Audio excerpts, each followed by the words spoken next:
السلام عليكم. في 2010 الولاية الأمنية ديال قنيطرة عرفت واحد المسلسل ديال عمليات القتل متوالية اللي وصلت 3 ديال القتلى. والغريب والعجيب في هذه القصة هو أن هاد الضحايا والقتلى كلهم نساء معلمات، أي أن القاتل كان كيستهدف فقط المعلمات. وهاد الجرائم كانت كلها في شهر أكتوبر ديال 2010، وهاد الجرائم وقعت في مدينة قنيطرة، وبالضبط في سيدي يحيى وسيدي سليمان وبالقصيري وسيدي قاسم، 3 ديال المناطق ديال هاد المدينة. كل مرة كان الاختيار الضحية من نساء معلمات. هنا من الطبيعي ولات واحد الهالة ديال الخوف والهلع في صفوف المعلمات بالخصوص، لأنهم عرفوا راسهم مستهدفات، وكثرات الهضرة والناس ولات كتهضر على هاد الموضوع بزاف. وكثر من هادشي كاين اللي بدا كيزيد شي حاجة من الخيال ديالو، وهادشي أثر على الساكنة ديال هاد المدينة. واحد النهار واحد المعلمة ما جاتش للمدرسة اللي كتقري فيها. هاد المعلمة كان في العمر ديالها 25 عام، كاريه في واحد الحي شعبي غير بوحدها. المهم ما جاتش هذاك النهار للمدرسة، عيطوا ليها صحاباتها ما جاوباتهمش. الغد ليه نفس الشيء، ما جاتش للمدرسة، عاودوا عيطوا ليها صحاباتها كيلقاو التليفون طافي.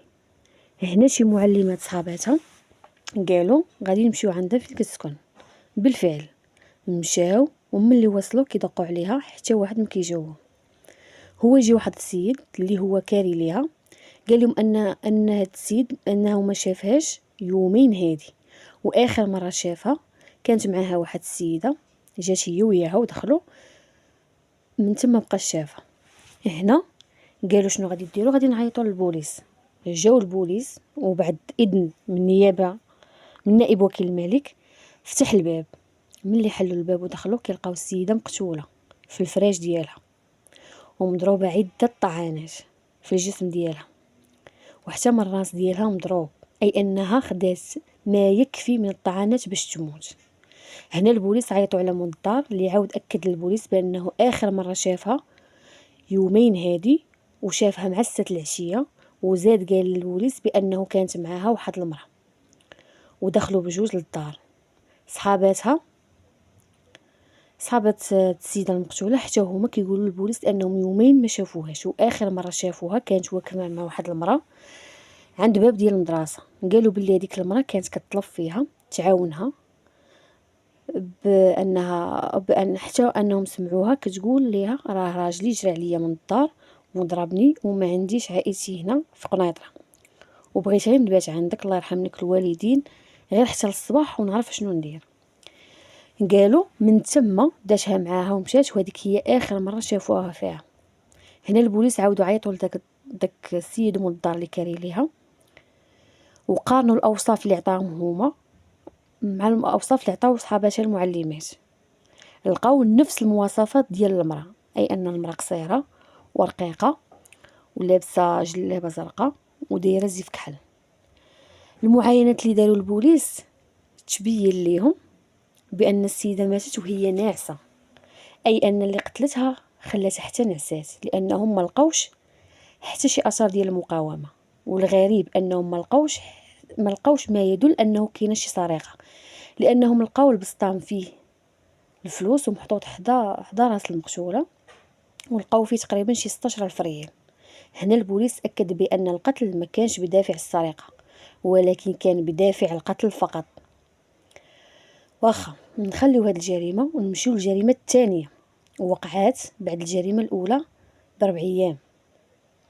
هاد الجريمه كانت حتى هي معلمه، واحد المعلمه بسيدي قاسم، حتى هي ساكنه بوحدها تقريبا، كان في العمر ديالها 28 عام.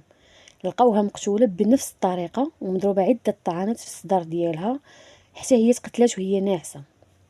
وهنا تزادت حالات ديال الخوف والرعب خاصه المعلمات. دازت تقريبا مده ديال اسبوع كيلقاو الجريمه الثالثه، حتى هي واحد المعلمه في سيدي يحيى تقتلات وفق السيناريو اللي تقتلوا به المعلمات الاخرين. هنا ملي تكرر نفس الجريمه، وخاصه جريمه قتل في نفس المدينه، كتفتح واحد المجال خصب ديال القيل والقال.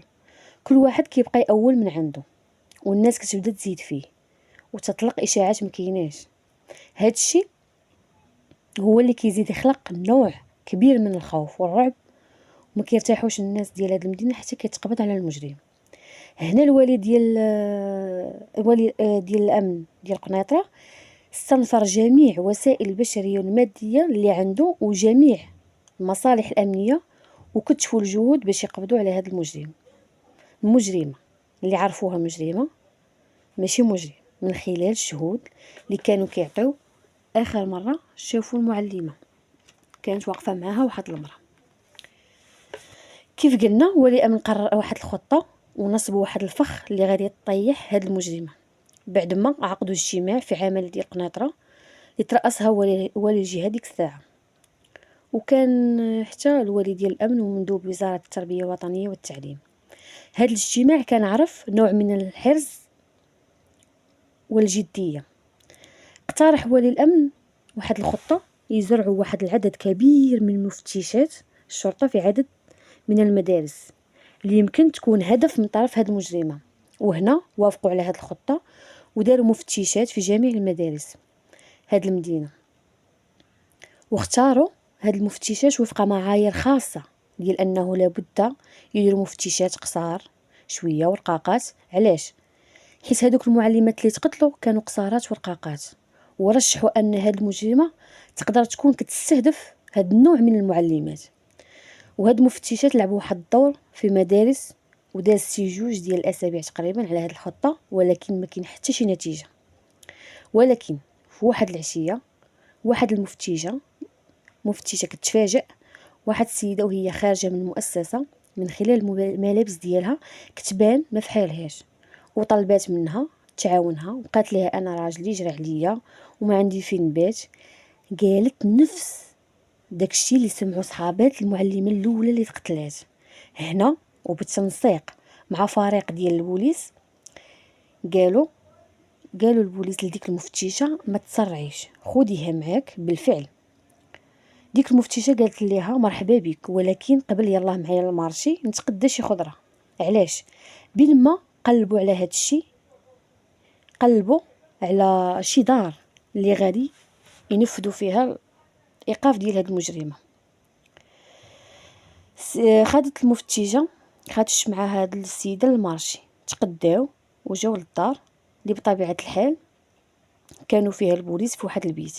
هنا المفتشه قالت للمجرمه صراحه انا ما في ما ياكل وفيا النعاس وغدا غادي نخدم، غادي خدامه وغنفيق بكري.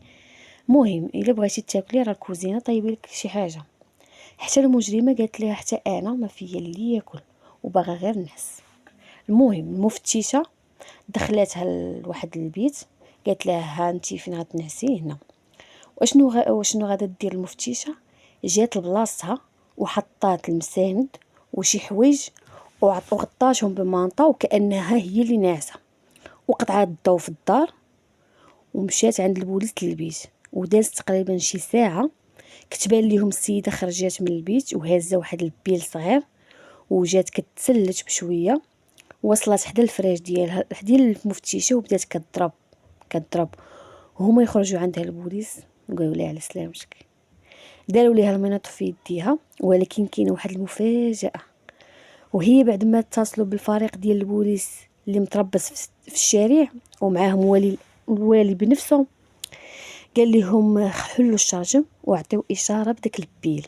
بالفعل هزات ديك المفتشه البيل وخرجت يدها من الشرجم وعطات اشاره بالبيل، وهي تجي واحد السياره كات بواحد السرعه. نزل منها واحد الشاب في العمر ديالو تقريبا 32 عام وبدا غادي طالع من الدروج ديال الموبل حتى وصل عند الباب ديال الشقه وحلوا عليه البوليس وداروا ليه المنوط في يده وداوه الكوميساريه. بطبيعه الحال ما البوليس ما محتاجينش الاعترافات ديالهم، ولكن السؤال كان هو علاش كتقتلوا وعلاش بالضبط المعلمات؟